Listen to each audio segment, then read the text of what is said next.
Is this the bit where we talk about everybody getting released? This is oddly enough, with our new format, this is the greatest time of year. Because there are all these people. There's all these people behind this invisible wall, like trapped in another dimension, like Crisis on Infinite Earths. And then all of a sudden they phase through, and you're just like, oh my god, you do exist. You're back. You're back. You're back. Joe. Holy shit. How was it? Samoa Joe, I haven't seen you in 4 years. Where have you been? It's just like, well, dang it, we can no longer talk about the Iconics anymore. Oh, wait a minute. Yeah, but we can't talk about Samoa Joe. Wait a minute. It's fine. But we can never talk about Samoa Joe's awesome theme song again. That's unfortunate. Yeah. We can't talk about Mojo Rawley. No, that's just the end of the That's sentence. just the sentence. We Yeah. cannot talk about Mojo Rawley.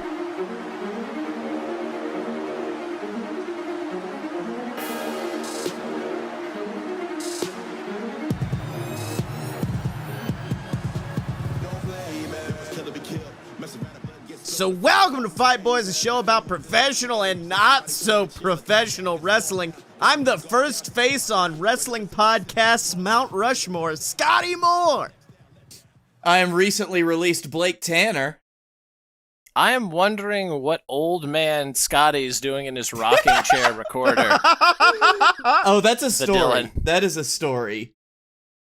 Well, you see, man, Abigail came to me. Oh, wait, I can't do that anymore. Nope. Can't do that this season.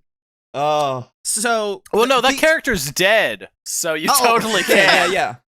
Any dead character is fine to talk about.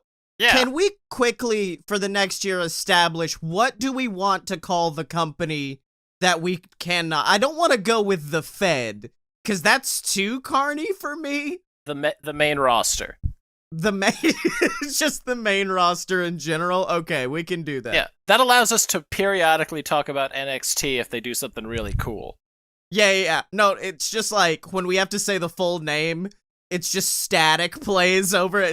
It's NXT. Okay. You have to dub in the sound of a bell dinging. So these next, I don't know how long we're going to be doing this. I guess doing it until we're no longer tired of pro wrestling. But for the next few episodes, we're just going to be talking about the good shit to try to reinvigorate our love of wrestling. And I'm willing to do this up until Double or Nothing, which I'm going to try to go to with everything I have. Yeah, I agree. Take me with you. Oh wait, you have to stay at my house. Oh Oh, yeah, yeah. no, I've already talked to Blake about that weekend plan, because we also still have Disney World tickets. Yeah, the only thing that's holding us up is the just extremely expensive plane tickets. Yeah, I guess it's people horny for being vaccinated and just wanting to go to places. Oh, all these Oh, vax no, happy uh, bastards. Are you flying into Orlando? yeah. That's Star Wars weekends. Oh no! Oh shit! Oh no, our Disney tickets. I mean, do we you can go to like the Flower and Garden Festival and like Magic Kingdom, but you just can't see Batu. Eh. Oh God shit! Damn it! There goes my dream I know. of fucking another lightsaber down the tube. You can go to Disney Springs and get one. They have 2 Star Wars stores. I'll Okay. do that. Yeah. It won't be the same as the experience, but no, it's worth it. Oh, it's okay. You would have had to book your experience literally today in order to get it. And even then, you would have had to book it a year ago. I fucking. Oh yeah, well, because they had to cut down on the number of appointments because of social distancing, so you didn't have a fucking shot in hell. God, I fucking. Yeah. I had to just hound over those appointment slots last year for Oh, yeah. weeks to get a lightsaber appointment, and then fucking the week before. I'm sorry, I can't go into this again. This is a wrestling podcast. I was just say, guys, should we talk about professional wrestling? Yeah, who wants 'cause- to? Well, this week we are doing our wrestling Mount Rushmores, and before we establish, we're going to round robin it. Each of us take one. I do have a question ahead of time. Did either of you go with basic answers for any of them? Like Rock, Austin, Flair? Yeah. I surprisingly straight away. There's only one I think that might be in that conversation. There was one. For the fourth slot. There was one where I was like, it can be no one else for me. Yeah, there are two that I think there is one that I think both of you could expect me to have, but there are two who I would say are very basic because when I was a kid I had no concept of professional wrestling, but even Blake, does one of your Hall of Famers do this? Yeah, just one of them. Indeed, indeed. Yes. In fact, yeah. I appreciate Blake, that reference. Yes, Blake, would you like to begin with the one that's obvious for you? yes. I will. Here, start. we'll all go. Well, first round, we'll all do our obvious choice. Well, no. If you want me to go with my, well, no. The other two are basic, not obvious to me. But yes, my first pick for my Wrestling Hall of Fame, my George Washington, if you will, Daniel Bryan, because it's such a good pick. It really is. Yeah, it's such a good story. He is such a great dude, a great wrestler, and he's just been everywhere and done everything at this point, and he is, to me. Because Daniel Bryan, even more so than I think most people who have followed him, for me, he holds a very special place in my own wrestling story because the first major wrestling pay-per-view that I watched was WrestleMania 30. And I've probably told this story a ton of times before. I probably mentioned it because it was the first Wrestle History X that I did. Because I got to see his crowning moment after the company tried to hold him down after the main roster put the squeeze to him. He came out on top, and even beforehand, he was a masterful wrestler. He killed it in Ring of Honor and the Independents. He was the guy that in New Japan. Fucking New Japan. Our American Dragon. Man. Oh yeah, Curry Man. He was Curry Man. He's hot. He's spicy. He tastes great. Oh. So, Want you to know, Christopher Daniels barely missed this list. Oh yeah. That also does make me want to ask, Blake, which Daniel Bryan head is gonna be on your Mount Rushmore? And please tell me it is the very weird image they have on him of Wikipedia in a wizard's cloak. With just like a bald head and that long beard. Yeah. I would love that. No. It has to be the planet's champion, doesn't it? Oh, yeah. It's got to be the Daniel Bryan with the longest beard, because I'm going to put him, instead of the Washington position, I'm going to put him where Lincoln is. Oh, yeah. Oh, because that would be, that would be during, what, his IC reign? Probably. Oh, yeah, I think so, because before That's it got when he cut. was the most scraggly, yeah.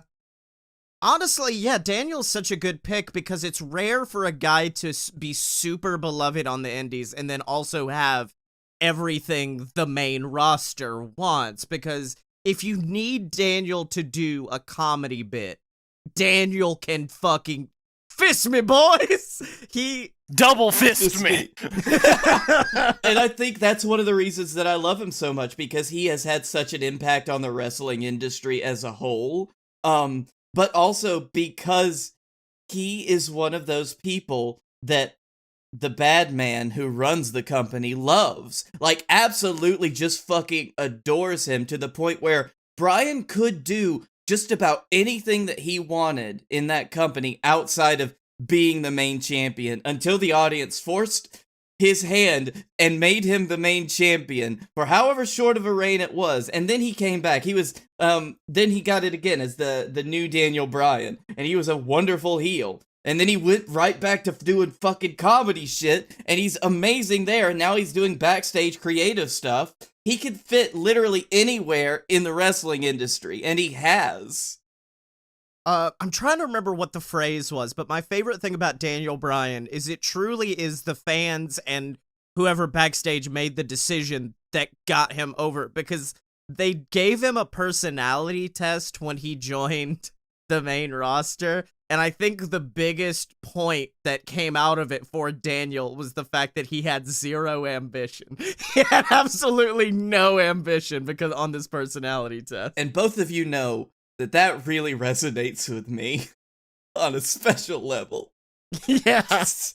All right. Well, and one thing I do want to say, because Daniel Bryan, like, he has cut some great promos in his time. He's not the person that I'd go to for some of the best promos, of course, but his if you fight for your dreams will fight for you promo is one of my absolute favorite promos in the world ever. Yeah. His one where why did I turn like heel, where he talked about being in the incubation chamber, like with nothing else except his thoughts. Ah, beautiful. Dylan, would you like to bring in your obvious choice? You fools!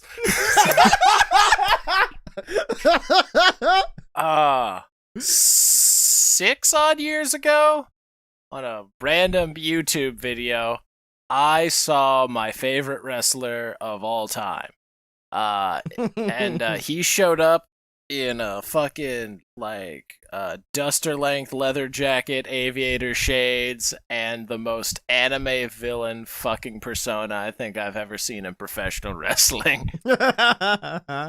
He was introduced by the Machine Gun Carl Anderson as the Cleaner, Kenny Omega. And I fell in love with him as a wrestler literally instantly. I saw his promo against Taguchi before Wrestle Kingdom 9, and I was like, that guy. I like that guy. That one's mine. That one's mine.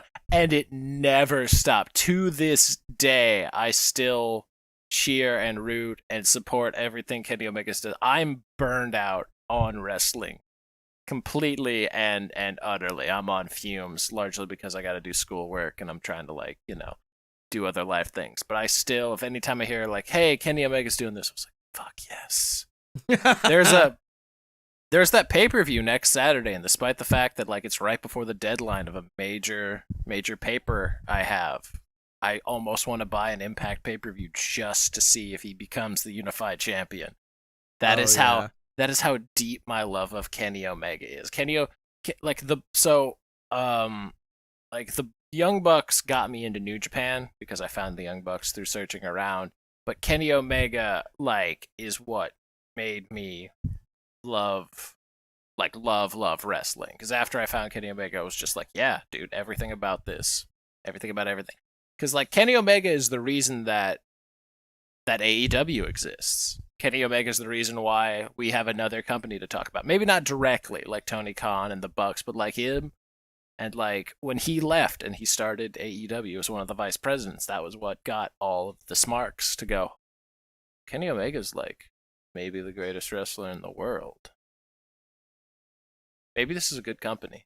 I will have you know, Dylan, that I almost got into a physical altercation with my brother on Sunday night because I was visiting my family and I mentioned AEW because they were talking about WrestleMania.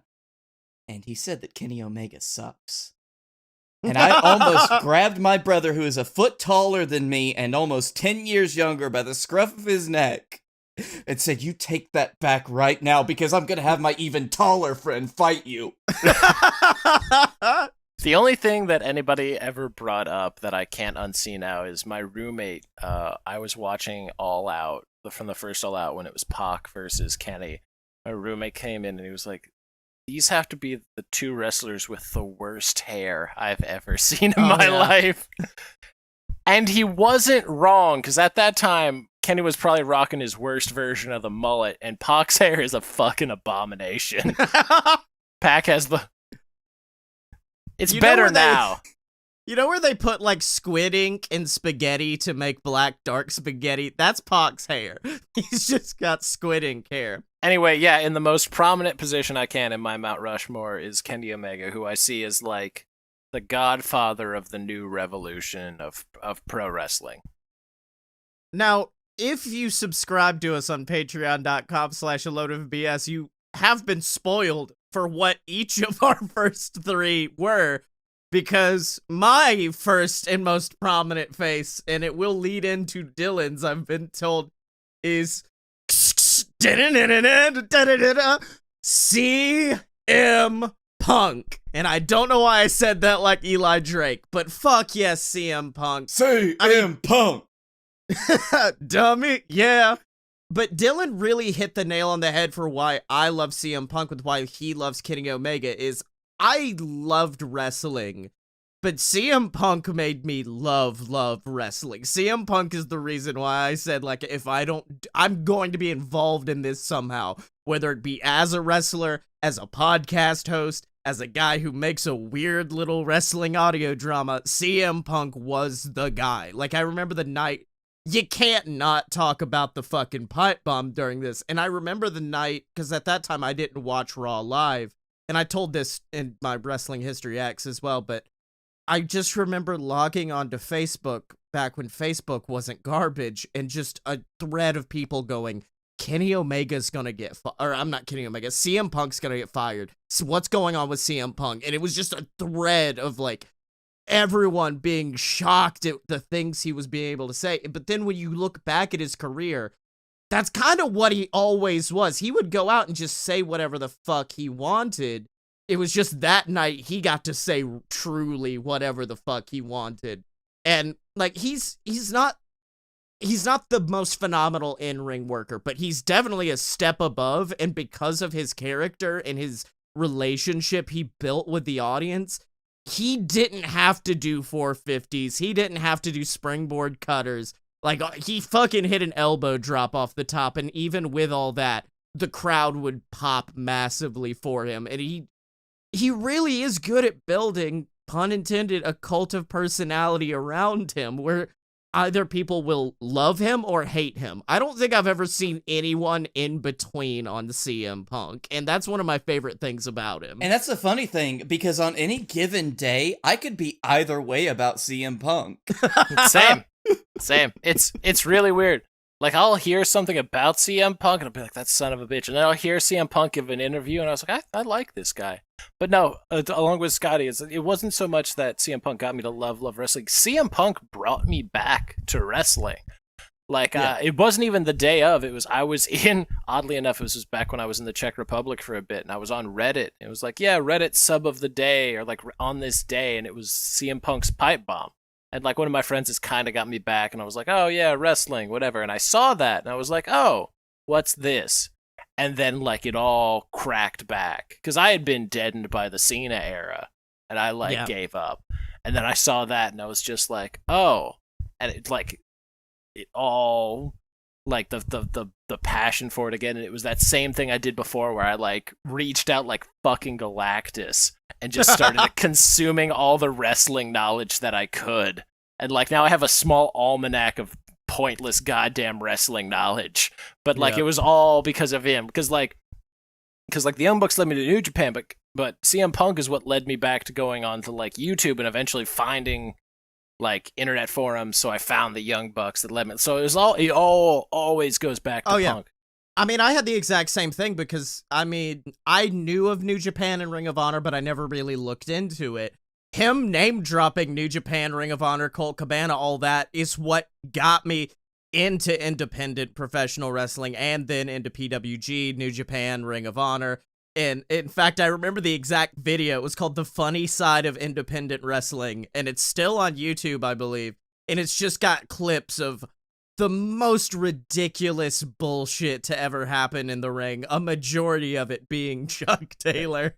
I remember... Was was the Ophidian and whatever the fucking hypnotism bit there, where they bring the cardboard out?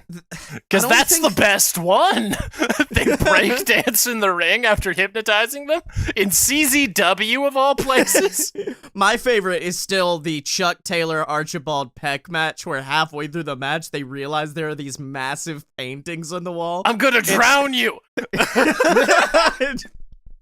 No, let's take pictures together. And then they just start posing, and then Chuck looks, and then just yeets Archibald into a sea of chairs. Nice. You know, the ironic thing about CM Punk is, like I mentioned, WrestleMania 30 was my first major wrestling pay-per-view, I would say, as where I became a fan of professional wrestling. And it was just all after CM Punk. Like, my main introduction to wrestling was after Punk.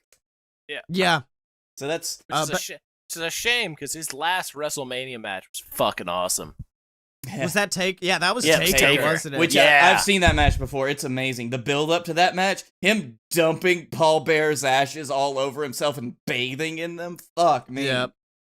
I still remember, like, after Punk doing that, going back and watching the Punk shit, like, coming out as Jeff Hardy and just making fun of him for being an alcoholic, the whole straight edge society, the fact that he who shall not be named decided, let's give this guy a microphone during the Royal Rumble and just have him go for the first 10 entrants. The Sermon on the Mount, baby. Oh, it was such good shit. Yeah, there was no way I wouldn't put Punk on my Mount Rushmore. Yeah. All right, you can go again, Blake. We skipped me because I fucking. Oh yeah. Yuku. Okay. Let's go with a real basic one for me. And I think that this guy would be on a lot of people's wrestling Mount Rushmores because he ostensibly made wrestling along with another man who I'm sure we'll talk about at length during this popular in the 90s during the Attitude Era, and that is none other than Stone Cold Steve Austin. Yep. Old Cold my father's Steve. father's favorite wrestler. Mm-hmm. Probably a lot of your daddy's favorite wrestlers. Because my mom's favorite wrestler was The Rock, so of course. Fuck, man, I don't even know where to begin with Steve Austin because he's a guy that really he started from essentially like being a good worker with a mediocre gimmick to being a guy who couldn't work as well as he used to anymore because of a literal broken fucking neck. Yeah. To becoming one of the most iconic wrestling characters of all time. That is still my favorite thing about Stone Cold is that's why he does the weird head wiggle after he hits the stunner. It's just like, my neck ain't hurt, you piece of shit. Fuck you. By the way, so you're talking about the how your dreams fight for you promo. Like Austin's ECW promo. Yes. Like his Hell intro yes. ECW promo. There's no Hulk Hogan's here. There's no Eric Bischoff's. There's no one to hold Steve Austin back. And like you just like I'm just like everything about that promo. Also, if there's ever a Q&A with like Cody Rhodes, I'm gonna be like, so how'd your dad feel about Stone Cold about Austin just calling him out? I would love that because Stone Cold, he is the guy where if you think of any crazy fucking thing that happened in wrestling around that time, or anybody who tried to replicate it in the years since, it was Stone Cold. It was always Stone Cold. Stone Cold is the guy that came out in a beer truck. Stone Cold is the guy that had literal beers thrown to him in the ring. He's the guy that was alright, like, flipping everybody off. He would come out. Stone Cold stole a goddamn Zamboni. He came out with Stone a goddamn Cold got Zamboni. hit by a car. He did get hit by a car. He fucking. You couldn't name something in wrestling and say, oh, Stone Cold, he went through some version of that. Yeah. He's the Simpsons of wrestling. Yeah. So yeah, every cinematic match is essentially just a rehash of the Stone Cold beating the shit out of Booker T in a grocery store. Yes. Or Stone Cold beating the shit Check out out price check on Jackass in aisle 4. or Stone Cold going to a hospital and beating the shit out of He Who Shall Not Be Named. Or Stone Cold riding an office chair down the entrance ramp while drinking beer. And Stone Cold Steve Austin just so awesome. And he's so he's inappropriately funny to be like this badass character, but like I watched his Broken Skull sessions with Jericho just to see how much they talked about AEW, which by the way, about 1%. And they replayed one of my favorite fucking segments of all time, and it wasn't even on TV. It was a dark segment after the show where Stone Cold just comes out and fucks with Chris Jericho for 10 minutes. And, like, he tries to toss him a beer, and Jericho just keeps knocking it. He can't catch one. And Stone Cold looks like he just drop-kicked his dog in the ribs. That's one of my favorite things about Stone Cold, too, is if somebody fucking whiffed it catching that beer, then you know you were gonna eat a stunner. That Shane Cell, because I'm not gonna say his last name, but where he looked like a breaching whale after someone stunning him. Amazing. every rock sell. Every Every rock rock sell. sell. 110%. Anyway. And Stone Cold would, like, he would still be one of the greats, but he would not be on this wrestling Mount Rushmore if not for The Rock, which it was a hard decision between those two, but I was not going to put both of them on. I had two basic answers, and neither of them I went with. I was debating about AJ or Cena, one of those two being on here. AJ. Did the flat earther keep you from putting AJ? No, it was just because, like, It was the gay community? It was. I love AJ Styles. I don't have a personal reason to put him on my Mount Rushmore. Unlike, much like CM Punk brought Dylan back into the wrestling, the man who's next on my Mount Rushmore and the man who brought me back into wrestling is none other than the Heartbreak Kid, Shawn Michaels. He almost made mine, but I wasn't there for his initial run. I was only there for his comeback, and that was magical. No, that's the funny thing, is the fact that the moment that got me back into wrestling was when they said DX was going to reunite. And I just remember DX from the 90s. So in this case, I guess Vince, a lapsed fan, got back because of a nostalgia play. So props on you there. Now, it was the worst iteration of DX, but it did feature Hunter going to, I guess, the lunchroom at their headquarters, and Shawn was just working there as a chef, and he ends up super kicking a child who keeps asking him for salad. But no, dude, you can't not have old HBK on your Mount Rushmore. I mean, the man was a fucking legend. He was... Without Shawn Michaels, we would not have the Ricochets of today. We would not have even Rey Mysterio. You wouldn't have these smaller guys who, I guess not Ricochet, but like who get up to these higher points. How, like, he trained Daniel Bryan.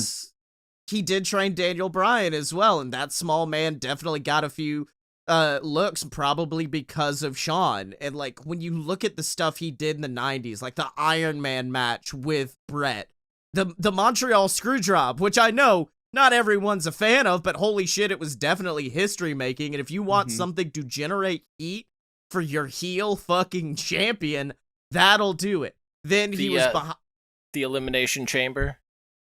Don't bring up the Dookie tights. The Dookie tights and the I'm a little boy who loves berries and cream haircut.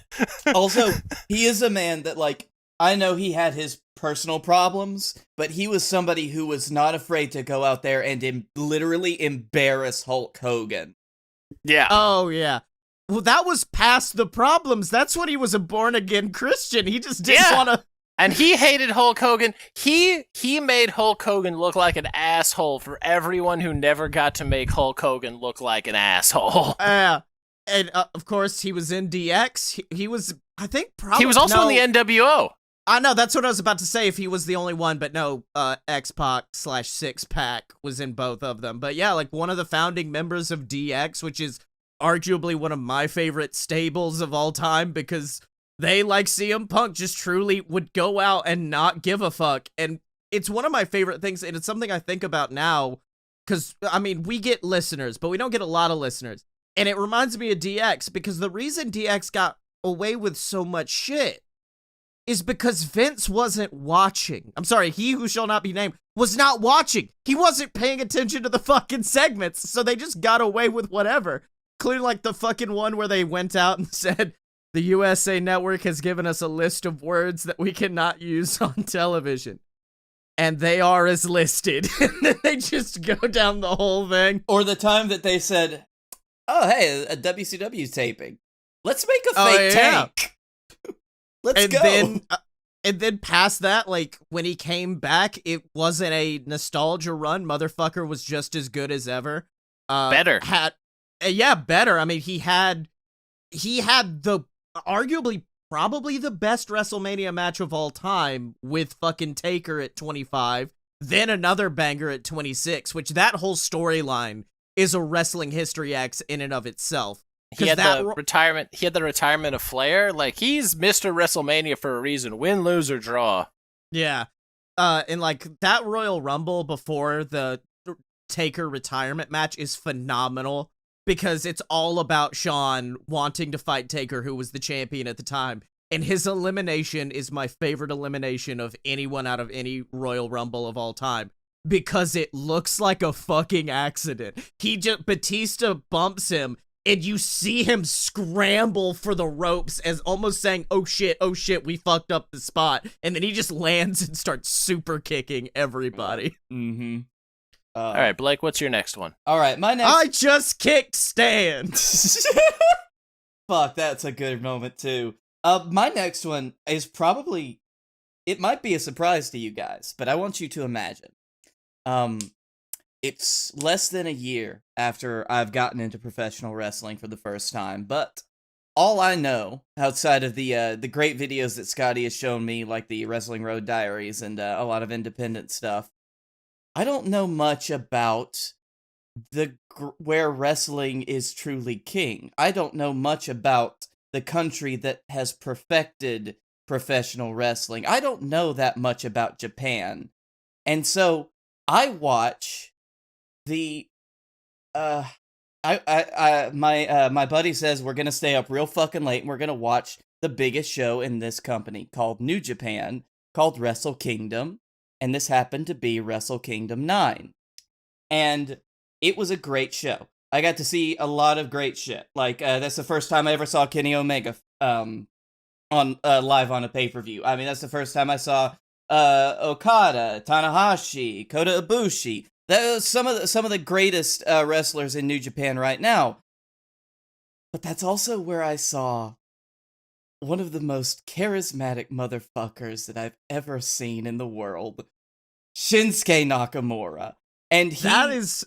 Wow, Yeah. That's a good poll, actually. Yeah, but I was going back and forth on who it possibly could have been, but yeah, fucking Yep. Shinsuke is a good poll. and that Back when he was the best.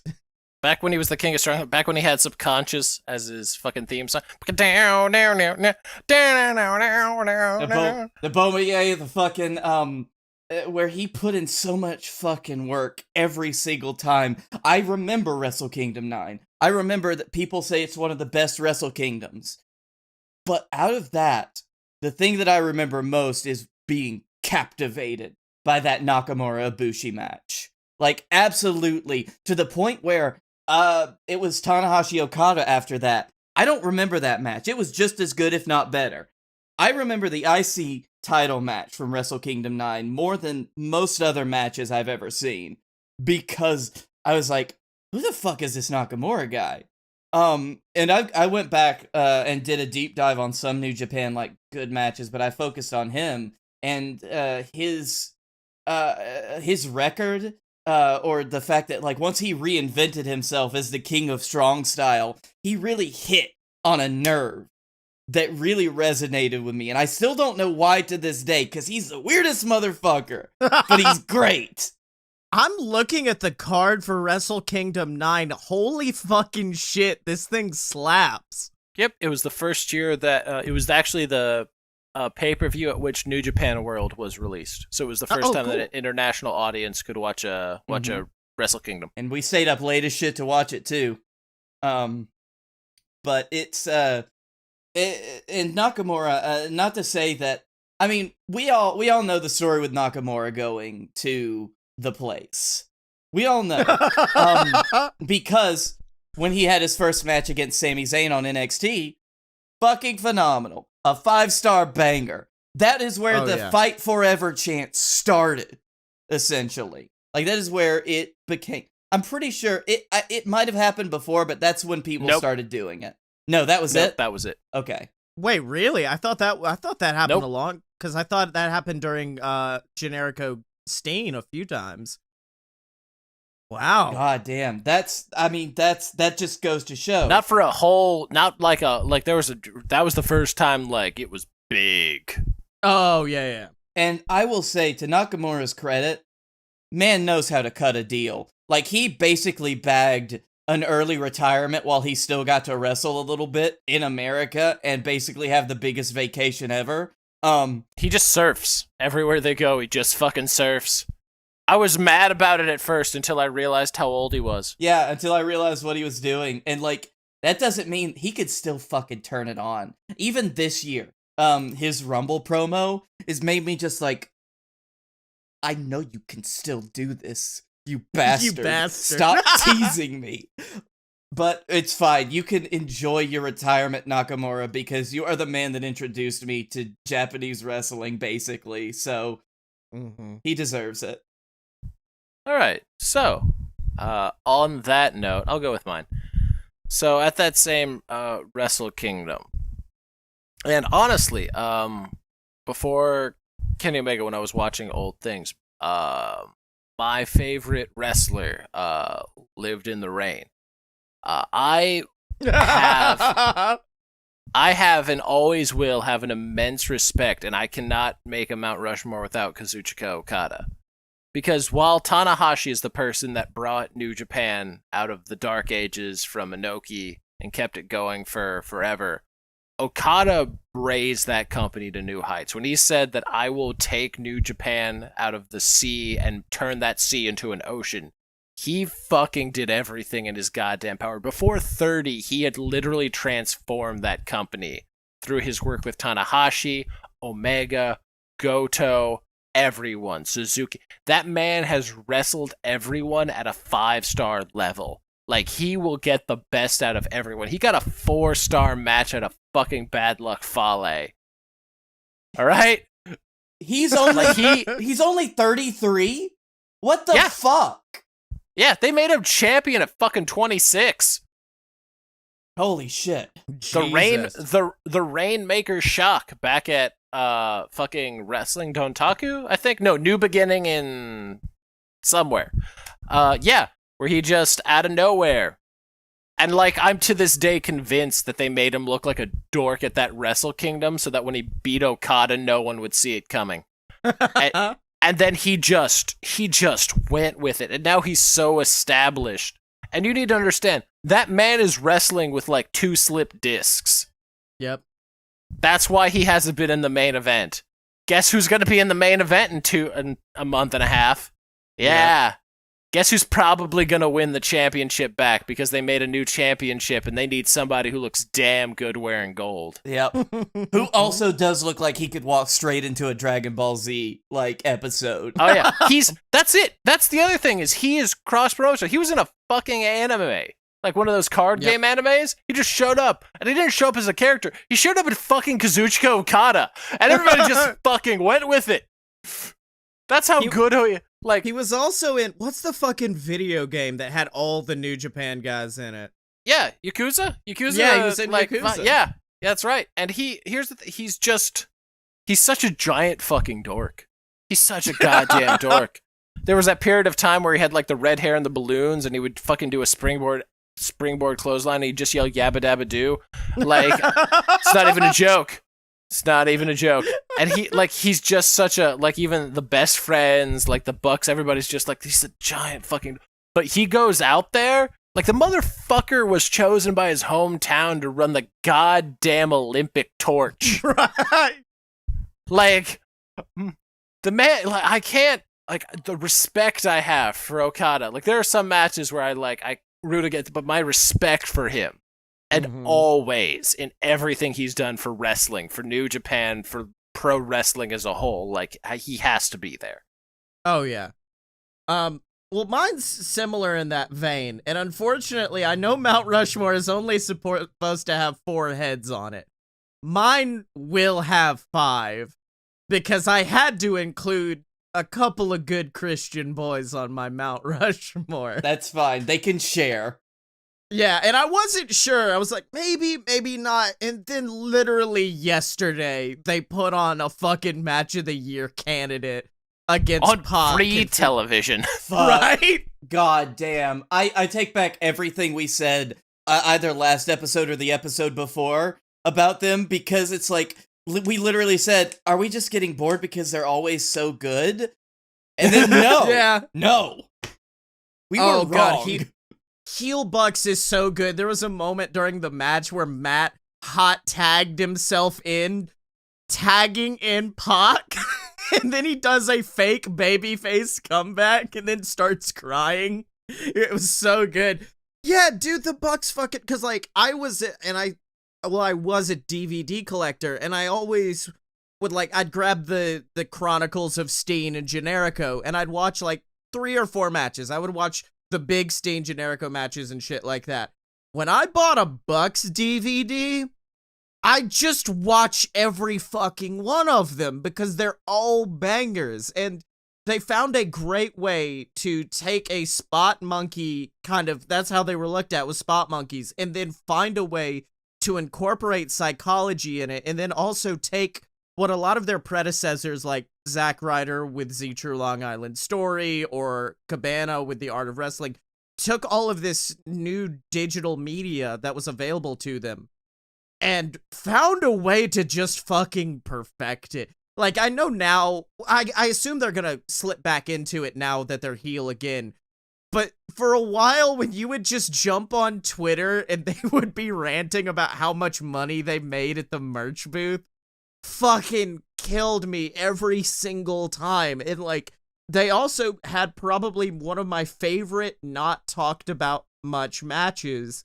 And it was the Bucks and AJ, Bullet Club, teaming up against, I think it was Cedric Alexander, ACH, and Matt Sydal. And the end of that match, they murder Matt Sydal.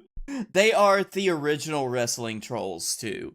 Like, they are absolutely, they understood, like, and they still understand that, like, oh, people talking shit? All right, let's lean into this 100%, and we're still gonna make money.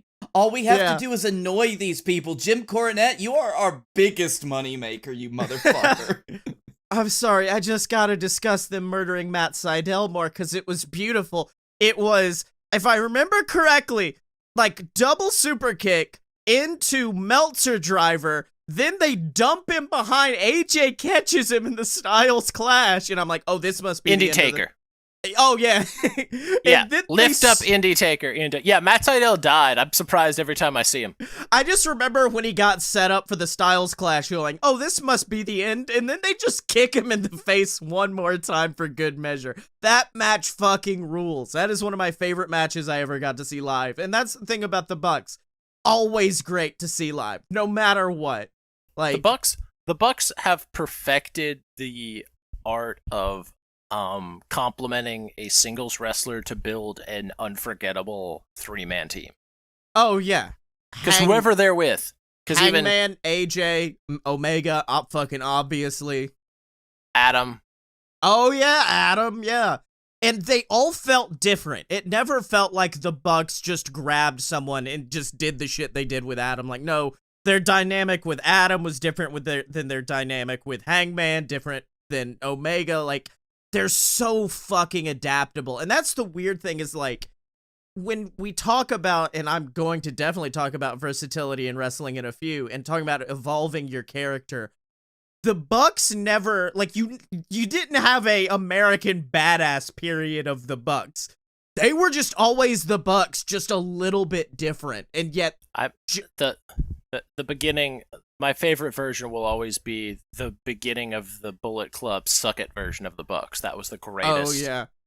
I remember... Like, Junior Heavyweight Bucks is my favorite period. They're great now, but Junior Heavyweight Bucks, even though the match quality wasn't as good because they got better, but character-wise, oh my god. They kicked a small child in the face. I remember buying the Red Dragon DVD, which, no offense to Red Dragon, they're fucking phenomenal on their own. But I remember buying their DVD just to watch the Bucks matches, because they had amazing matches with them. The fucking Future Shock Super Smash Bros. Bucks match at, I think, I don't think that was DDT4. I can't remember what PWG show that was. But yeah, the Bucks always put on a great show, and to people who say, like, oh, they're spot monkeys, no, they've got amazing character building behind it, amazing psychology. You remember when Matt Jackson sold his back for 1.5 years? Out of spite. That was his character for a whole year. And then, of course, BTE coming out of that. I mean, like, you talk about Kenny being responsible for AEW, but I feel like BTE also was a big part of that. Like, I know they all had a reason. Like, Cody was the one who came up with the idea for Double or Nothing. Nick came up with the idea for BTE, which helped them getting even bigger. Like, all of them kind of came together, and it was thanks to, I believe Tony was thinking about it before the Elite got involved, but even then, like, if it wasn't for the members of the Elite, Cody included, AEW would not, it may exist, it wouldn't still exist, I'll say that. Because if it wasn't, like, it would have just been All In, and that would have been it. Yeah. You know? Oh, God. I fucking love the Bucks. Yep. Okay. Blakey T, So, your final member on your Mount Rushmore. I actually intended this guy to be first, but we we went with the whole Daniel Bryan, which was going to be my finale, so I apologize if I leave with a whimper instead of a bang, but I do want you to imagine this man who, honestly, for me, as a child, watching what little wrestling I watched from, staying up late and seeing my dad watching RAW, there were a lot of characters, and yeah, I remember the Stone Colds, I remember the Rocks, and they were cool, but they didn't put the fear of fucking Jesus in me like this man. Like this man's storied career, who, I will admit, the last few years have not been kind to him. He is personally a problematic individual, that I will admit. But God, he has taken a lot of Saudi Arabian blood money. Taken a lot of it, but if it makes you feel better, I don't know what Dylan's pick is, but I think this whole round is the fuck. They're so good, but they are problematic round. Nope, it's just you two. Just us. And I am, of course, talking about The Undertaker, because I don't think that my Mount Rushmore would be complete without him, because I value characters so much, and because I love gimmicks. And there is no... Is it sad that my favorite version of Undertaker's Big Evil? No, I'm fine with that. No. I'm fine with that. But when you were introducing Taker, by the way, I thought you were going to go a different route with someone who I'm going to pepper in honorable mentions along the way. But old Mick Foley is an honorable mention for mine, because holy shit. Absolutely. But, there are certain things about The Undertaker, like the streak. It came out of nothing, but it just a coincidence that this man kept winning at WrestleMania, and they said, all right, who's gonna fucking beat him? Who's finally gonna fucking beat him?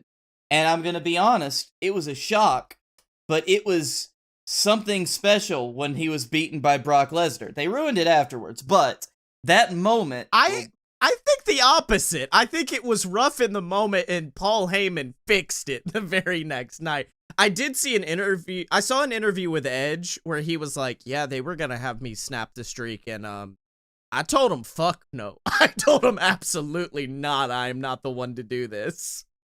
The only person before Lesnar would have been Punk. Yeah. Which is... I was thinking Cena maybe, but I get if you incorporate storyline and everything, maybe, Punk.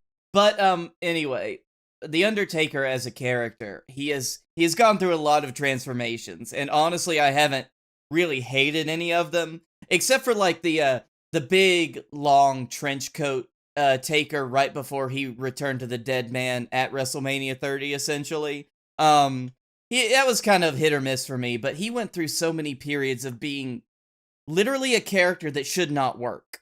That should not work in any sense of the word, because he is a dead man who appears randomly, who comes back from the dead on every single occasion. Who rides out on a motorcycle to a Limp Bizkit song. But goddamn, it was all so perfect at every single moment. This motherfucker kept rolling. And earlier in his career, he was pretty good, damn good in the ring. But he did so many integral things to the wrestling business. He had so many great matches, either by the build-up or by the match themselves. I know, Scottye, you mentioned Mania 25 with Shawn Michaels. That was fucking amazing. That was, by the way, the longest match at that WrestleMania. Well, yeah. Taker likes to take his time. Taker takes his time, and he retired Shawn Michaels. And he fucking, I just can't say. I remember being a child and seeing these promos for Raw. I'm really tired of doing the censored thing at this point. But and I don't remember who it was, but somebody was so terrified of The Undertaker because no, he's dead. We buried him. We literally buried him, but he kept coming back. Yeah. Oh, I love it was during Edge's Hall of Fame speech, which is my favorite Hall of Fame speech of all time. He was talking about Matt Stryker, and he goes, "Just so you know, Matt Stryker is terrified of The Undertaker. Shoot, not even in character. Like, he's if you pan to Matt Stryker right now, there's a bead of sweat running down his nose as he's going, "Where's Taker? Oh my God, it's Taker. Where's Taker at?" And famously, The Undertaker is terrified of cucumbers. He's terrified of Matt Stryker. Yeah, I will say, like, as also, bar none for me, easily top 3 entrances. Maybe even my favorite entrance, like, overall, in professional wrestling. Just as a whole, like, because it is a show. The entrance for The Undertaker is literally an event in itself. It is. It also lasts as long as an event. So we were talking about problematic wrestlers. I would like to talk about the least problematic wrestler. I'd like to talk about somebody that many Americans would like to see in public office. If you smell. Yes! There you go. So I only caught the tail end when I was watching wrestling, like bits and pieces when I was first getting into wrestling of The Rock, of Dwayne "The Rock" Johnson. But I caught every single bit of Hollywood Rock, and it was the greatest goddamn thing I've ever seen in my life. Every bit of it. That was one back in the time where I was like in like fucking middle school, like fucking I didn't have friends. I would just watch Raw every week. And I saw all of his concerts. I saw the whole feud with the fucking Hurricane. Every bit of it was amazing. And I went back and I watched him during his last run when he came back in a different role and different position. The Rock is the only person who could have pulled off coming back in 3 different decades. Yep. And being an integral player every time and being a champion every time. He's one of the few people to be like a world champion in 3 separate decades. Mm-hmm. And it was, while it did, cost one of my other Mount Rushmore people their place, like it was so great every time you see The Rock because like he just has it. Like, yeah. Is he the best? Is The Rock the best worker? No. It's like in WWE, it's history. It's probably like Daniel Bryan, maybe Bret Hart. But like The Rock could captivate an audience. The Rock could have an entire. Even as a heel, he knew he had a whole audience eating out of the palm of his hand, and he used that against him. And he made some of the greatest promos on earth. He could make a crowd erupt by a single raising of his eyebrow. I remember there was one, I think it was the time he came in just to kind of hang out and then like do a segment with the New Day, where I don't think The Rock had a script. He just fucking went out there and for like 10 minutes, he's talking shit to the crowd. He's messing with like kids in the front row. And there was nothing. There was no purpose to the segment. But even then, it's still one of my favorite segments of all time. I just remember the bit where he just walked backstage and just buried everyone. Buried Big Show, buried Rusev by saying he fucked Lana. Oh, yeah. Like, just hey, you're all right. way around. It was like The Rock just comes and goes as he pleases, and he's so good at it. Like I said, every version of him is so different, yet so amazing. And like, I feel like yeah, Stone Cold made wrestling cool, but The Rock showed that wrestling, like, was universal, that like the skills in wrestling, yeah, that wrestling was an art because the artists from it could transition. Yeah, exactly, because he went from that to, I know he's done a lot of work, but he was at one point the highest grossing actor in Hollywood. Yeah. I mean, he showed you this, like, yeah, I could fuck a bitch up. I could just hit him with my fucking great elbow and also star in this movie. my favorite promo from the Hollywood era was the one where they were in Toronto. He goes, "The Rock has come back to Tehran.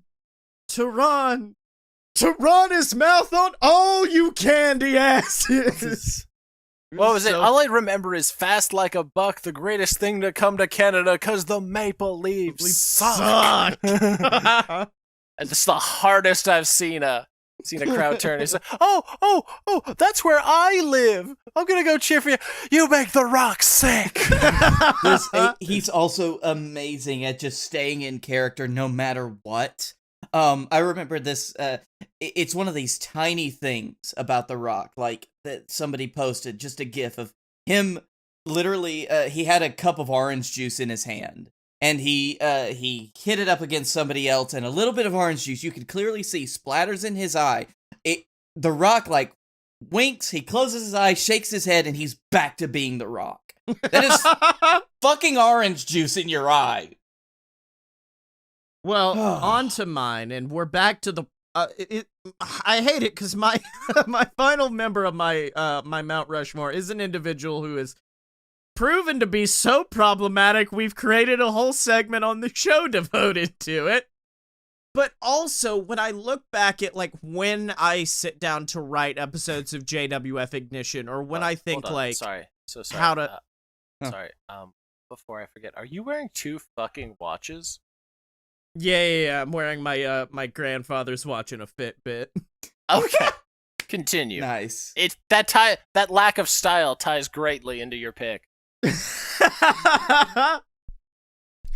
But like when I sit down to write an episode of JWF Ignition, or if I think like, oh, this character's getting stale, or what do I want to do with this, or hell, like even in my normal actual life, when I approach shit, it's the teachings of Chris fucking Jericho that come back to me. Like everything I know about creating wrestling, like how to prevent characters from being stale, how to evolve your characters naturally. It all comes from Chris Jericho, because that motherfucker can literally do anything. He could go from making Orange Cassidy have a blood feud with him to a singing segment backstage with MJF. He could stand there and read off a list of 1,004 holds and figure out a way to make the audience at home think that he was reading it through the entire commercial break. He's a genius of professional wrestling, and I feel like I would be amiss if I didn't put Chris Jericho on this list. Man loves his lists. I mean, his return promo in 2007, I think it was, because he had 2 big, 3 technically, but he had 2 big returns. He had his debut promo, which of course is iconic. He had the return promo, which was literally the exact same fucking setup as his debut promo, but he still knocked it out of the park. And then he had the one in 2012 where, because he knew he was coming back as a heel and he knew his return promos had become iconic, he decided, if they're gonna cheer for me when I speak, I'm just not gonna fucking speak. And so he took the thing that makes the crowd love him the most and took it away. That's also the reason why I think he is currently not in the best shape in AEW, is because he's like, people can make fun of me for this.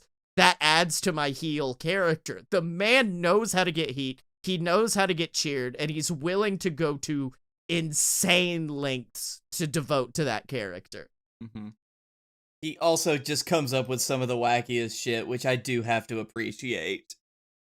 Yeah, like I mean, that came from back in WCW. He was like, no one was watching my segments, much like DX, so I would just come out and say shit like, I want you to want me, or Gunter Gleben, Glotten Globen, and it didn't matter. He would just say whatever because he realized, and once again, like from, I think it was either in Mexico or Japan, one of them, they worked daily shows. They didn't work like, it was Mexico. Yeah, they worked daily shows, and because of that, he knew that the same people were coming every single night, which meant that he had to learn how to adapt on the fly. That way, every single week or every single day, they weren't coming and getting the same shit as yesterday. And it, like, yeah, there's so much shit from the backstory of Jericho that really evolved him into who he is, and it made him, like, that's why I do love the indies, why I love these people who go off to New Japan and then go to England and do, like, Rev Pro or WXW, and I love the people who travel because it forces you to learn more about your craft and learn how to adapt to numerous different styles, and Jericho was really the blueprint for that. Yeah. Go on, Dylan. Oh no, I was just talking about how this has been a good segment. Oh, yeah. Yeah. Yeah. I will say one last thing about Jericho, his original debut. He debuted against The Rock, which is not something any normal human being can do, and he held his own, which I think really cemented his debut and, like, really showed what he's capable of. And the funny thing is, like, everyone talks about that. They don't talk about the 2 years after that where they just decided not to do anything with that whole Rock rivalry. And he just kind of had to wallow in the muck, but because he was so good at everything he did, like, I think he held the IC title with China, like, as co-champions, but even then, he worked with it, and because of that, Vince was like, we're gonna have you beat the two biggest names in the history of professional wrestling in the same night to become champion. And apparently, his story of that night is fucking hilarious, because he was like, yeah, Vince, before it happened, just was talking to somebody, and he said, yeah, this is how you know the company's going to shit, is because we're putting the belt on Jericho. And then after that, he went back to his hotel room, got locked out, and he dropped the pizza he had ordered on the ground. It is the saddest championship win of all time. Also, a man, I think there is nobody more pickled in the professional wrestling industry, because I don't understand how Chris Jericho drinks as much as he does. Oh, yeah. True. All right. Well, we did it. We've established our Mount Rushmores. I had the Bucks. I had Jericho, Shawn Michaels, and CM Punk. Blake had... I had Taker, Austin, Shinsuke Nakamura, and Daniel Bryan. I had The Rock, CM Punk, Kazuchika Okada, and the cleaner, Kenny Omega. So what do we do next week? I kind of want to do top 5 stables, because I don't want to blow the best matches load too quickly. Okay. Oh, God. Okay, we're gonna have to like consensus this. Yeah, that's not, we can't do individual. There's gonna be too much overlap. It's gotta be a consensus thing. I was gonna do it like top 5 beatdown on Watcher, where like if there's any overlap, we could. Because I feel like we're all going to put the Ding Dang Bullet Club on there. Yeah, I think we'll do a consensus of our top 5, and then we'll also do some honorable mentions up top, so that way we can still fill time. But until then, what did you boys learn this week? I learned that y'all got some problematic Mount Rushmores. It's only one, maybe two, you know. Yeah. Fuck me. I learned that Blake is the most predictable and unpredictable member of this call. Because I came into this knowing Daniel Bryan. Not even like, oh, I bet he will. Like, no, I knew Daniel Bryan would be there, but then you threw out Shinsuke. Yes. And I learned that my brother sucks and I need Dylan to come beat him up because he's taller than him. All right. Well, until next time, Blake, where can people find you on the internet? You can find me at Blake A. Tanner on the Twitter. You can find me at the Darkroom Video on YouTube and the Future Best Friends on YouTube. And here on the BS Network, doing all the good shit.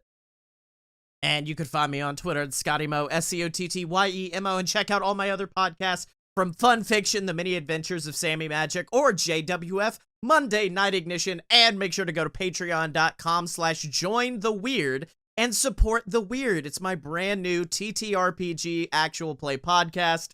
It's essentially what happens if Twin Peaks had a weird baby with the X-Files, Gravity Falls, and my bullshittery. And that can be found at patreon.com/jointheweird or at jointheweird on Twitter. Dylan had to go eat some steaks and crab cakes, so I will be the one to say, as I always do, I don't know why I made this so weird. Yeah, what? Special thanks to Mega Ran for our theme song, Fighters. Go support Megaran. Go listen to his music. I think you would like it because I like it. Oh, wait, I'm getting a text from Dylan right now. It just says, I don't need your follows. I don't need your concern. And as always, you can find us at loadedpurebs.com. Step up to the merch table at merch.loadedpurebs.com. Find us on Facebook, donate to the Patreon, subscribe on YouTube, and remember to follow us on Twitter at Fight Boy Show, because when you're a fight boy, you're a fight boy for life.